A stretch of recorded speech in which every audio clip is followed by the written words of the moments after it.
Değerli izleyicilerimiz, Almanya'nın Lübeck kentinde Türk bir aileye faşist Almanlar tarafından bir saldırı yapıldı geçtiğimiz günlerde. Bu faşist Alman polis tarafından gözaltına alındı, savcılık tarafından da serbest bırakıldı. Bununla ilgili vatandaşlarımız Lübeck şehrinin meydanında toplandı. Yaklaşık 200 vatandaşımız bunu protesto ettiler. Türgem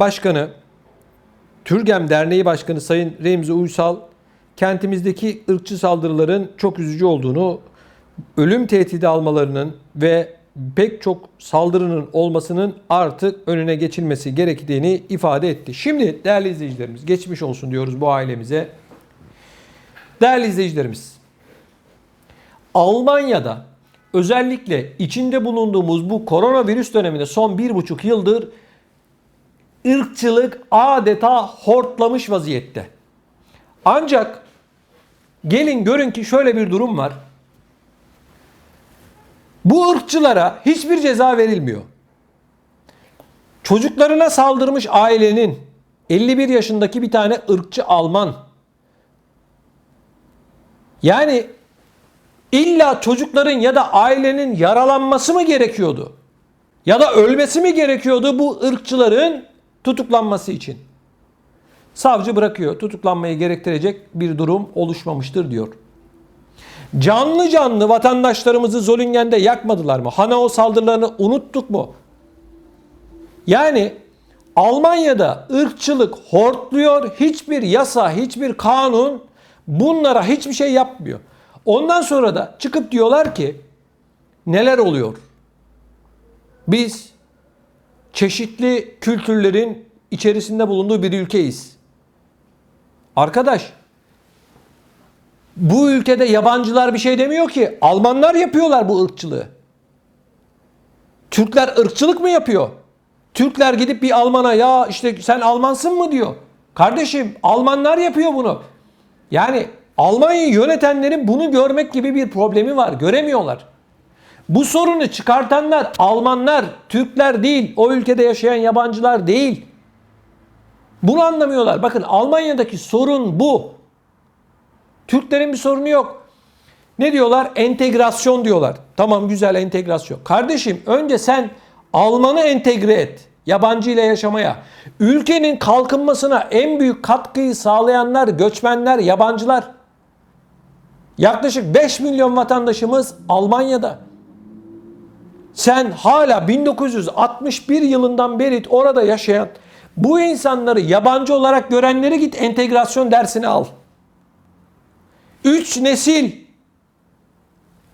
Almanya'da yaşayan, Fransa'da, Hollanda, İsveç, İsviçre, Norveç, Belçika, Avusturya, neresi olursa olsun 3 nesil yaşayan biri, bu ülkede yaşayan biri yabancı olabilir mi? Göçmen olabilir mi?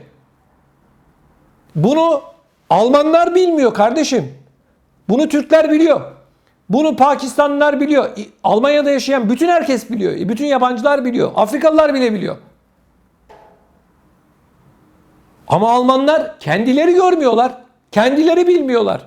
Problem burada. Yani ırkçılıkla ilgili entegrasyonu önce Almanların alması lazım. Türkler ırkçılık mı yapıyor? Gidiyor Alman'a mı saldırıyor? Sen Almansın diyor. Yabancısın diyor. Böyle bir şey mi yapıyor? Hayır, böyle bir şey yok. Bakış açısı baştan aşağı yanlış arkadaşlar. Entegrasyon. Tamam, entegrasyon olsun. Alman yasalarına insanlar saygılı olsun.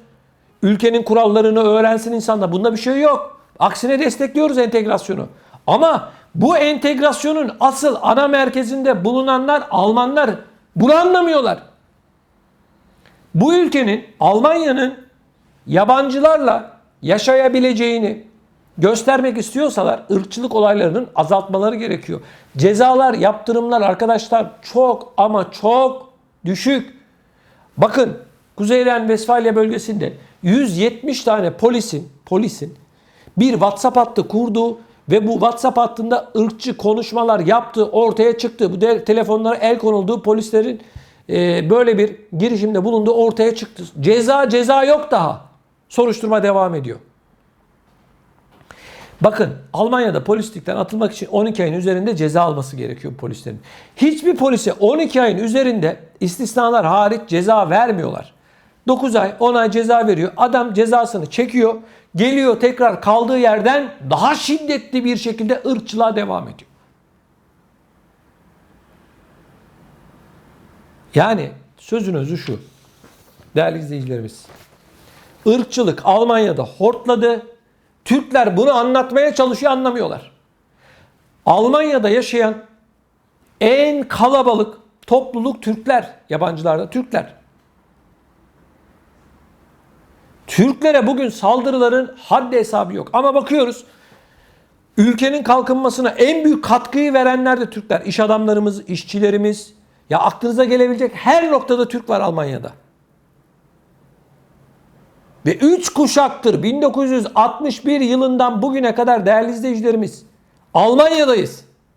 Dedelerimiz, babalarımız, amcalarımız, çocuklarımız, torunlarımız, onlarımız, bunlarımız Almanya'da.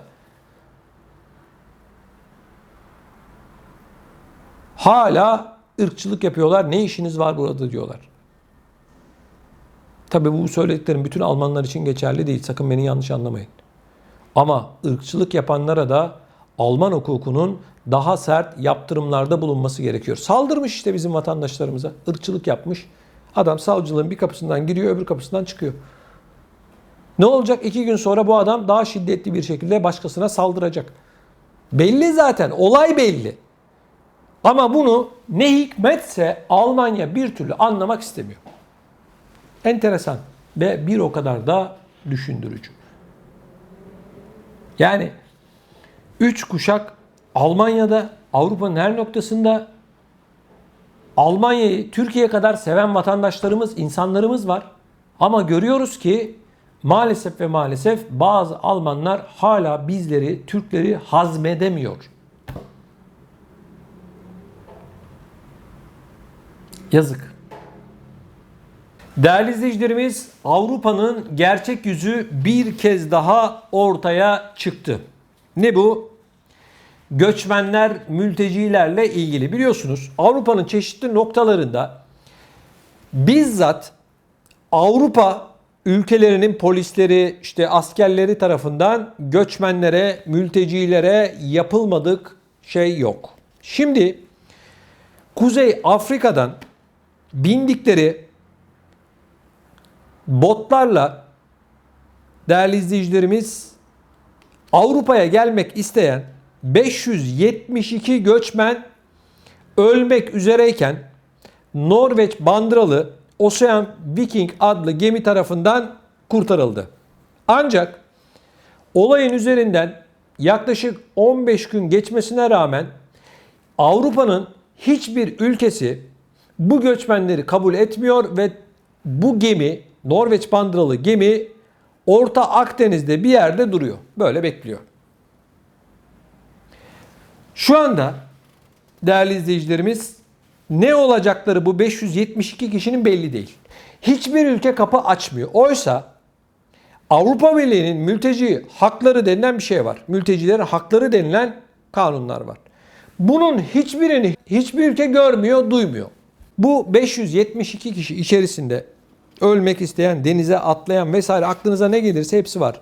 Çünkü büyük bir belirsizlik var. Zaten bu insanların pek çoğunun psikolojisi bozuk bir vaziyette. Ülkelerini, yurtlarını terk etmiş vaziyetteler. Değerli izleyicilerimiz bakın. Göçmenlerle ilgili, mültecilerle ilgili Avrupa Birliği'nin artık kesin bir tavrı var. Avrupa artık aile birleşimi ya da işte zorunlu haller dışında ya da onların istediği türde, çeşitte insan harici hiç kimseyi Avrupa Birliği topraklarında görmek istemiyorlar.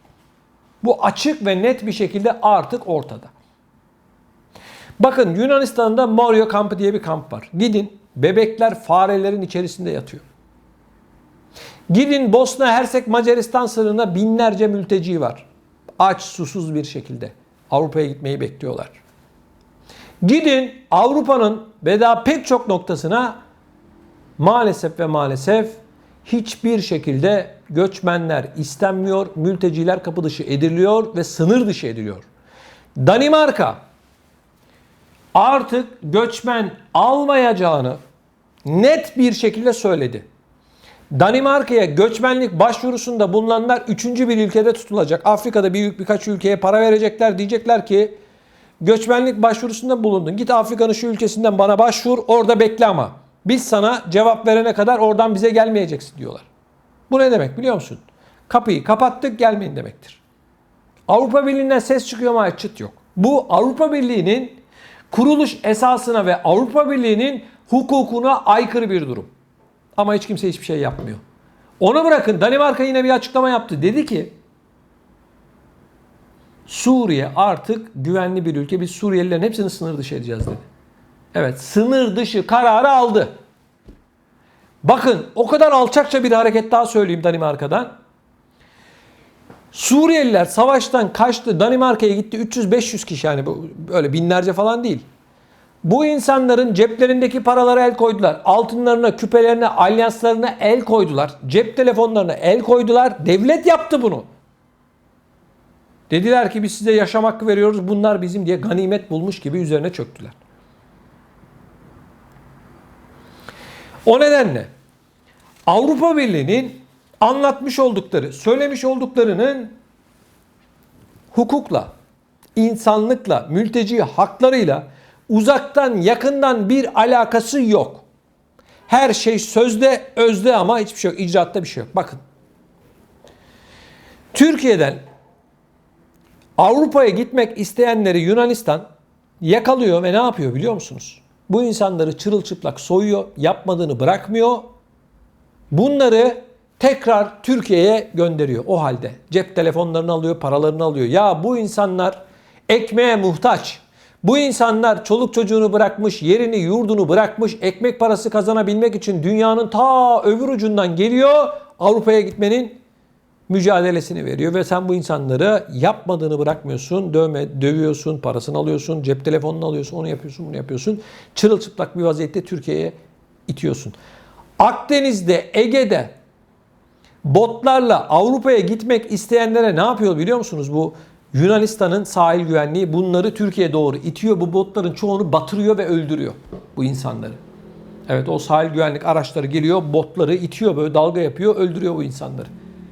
Avrupa Birliği'nin deniz sınırlarını korumakla görevli olan Frontex diye bir ajansı var, kurumu var. Frontex. Bu Frontex'in içerisinde bile büyük kavga var. Niye var biliyor musunuz? Yunanistan diyor ki almayın kardeşim bunları. Onlar diyor ki hakları hukukları var diyor. Bunlar yazışmaları ortaya çıktı bunların. Mailleri ortaya çıktı bunların. İnsanları bilerek ve isteyerek Yunanistan'ın öldürdüğü ortaya çıktı. Söze gelince Avrupa Birliği insan haklarının merkezi. Avrupa Birliği bilmem neyin merkezi.